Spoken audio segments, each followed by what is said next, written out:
Hi, I'm Tina McDonald, artist in residence with IMAGINE Crafts. Today I'm going to be using these 3 stamps from Magenta to show you how to create this simple but beautiful card. So I began with a piece of watercolor paper.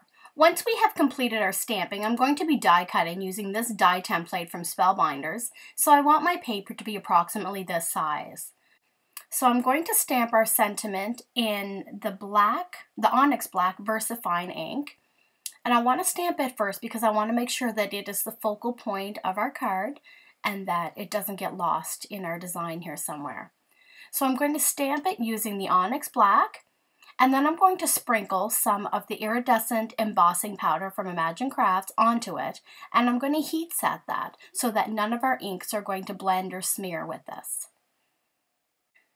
So remembering that we're going to be die cutting this, we're going to use our die template as a guide. Now we're going to begin to stamp the floral piece. So we're going to be using the Versamark ink. So we're going to ink up our stamp really well, and then we're going to just randomly stamp this throughout our page. We want to create somewhat of a frame, as you've seen on our sample piece. So we're going to continue to stamp. You want to remember where you've stamped because this is a clear ink, so you're not really going to see it very well. And once we have all of our images stamped, then we're going to go ahead and add the embossing powder.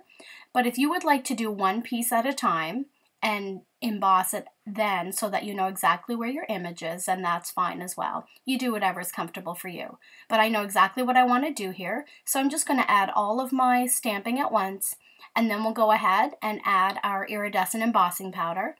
And this is going to create a beautiful resist for us when we add our inks. Don't worry about using lots of powder, just make sure it comes off onto a scrap piece of paper and then you can return it to your bottle. Then we're going to heat set this using a heat gun. I just love watching the embossing powder melt and you see the beautiful shimmer and shine from this iridescent embossing powder. It's absolutely my favorite embossing powder.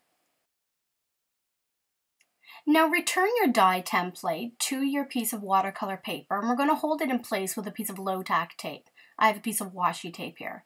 Then we're going to cut and emboss it.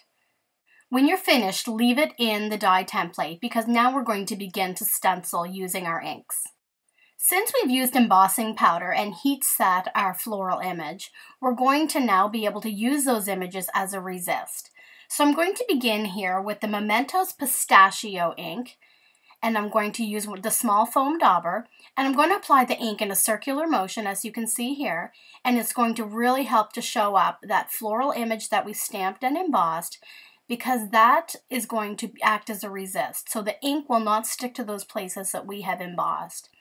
So we're going to go ahead and we're going to add the ink in this pistachio color all around our edges. We want to be sure that it blends very well, so you don't want to see darker and lighter areas. I'm just doing it quickly here to show you the basic idea of what we're doing. You want to be sure to keep the die template in place, so keep your hand on it at all times. This is going to create a really pretty border for us that you'll see in a few minutes once we remove the die template. So go ahead and finish doing the pistachio green all around your outside edges, being sure to blend and have only dark areas in places that you want them.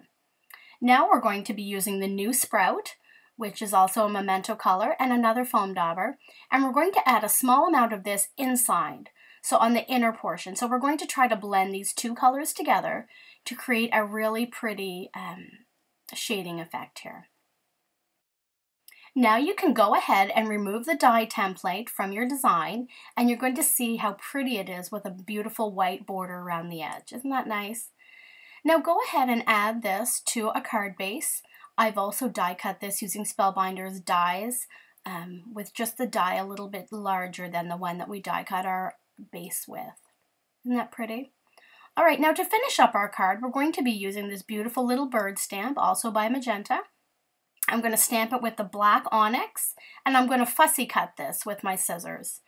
Once I have that cut out, I've gone ahead and added it to my card front using a foam dot, add a couple of gems, and we're all good to go.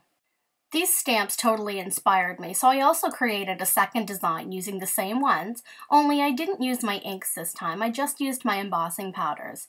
Thanks so much for watching today's video. For more project ideas and to follow along with the Imagine Crafts Magenta blog hop, please visit the Imagine Crafts blog and follow us on Facebook and Pinterest. Thanks again for watching and have a great day.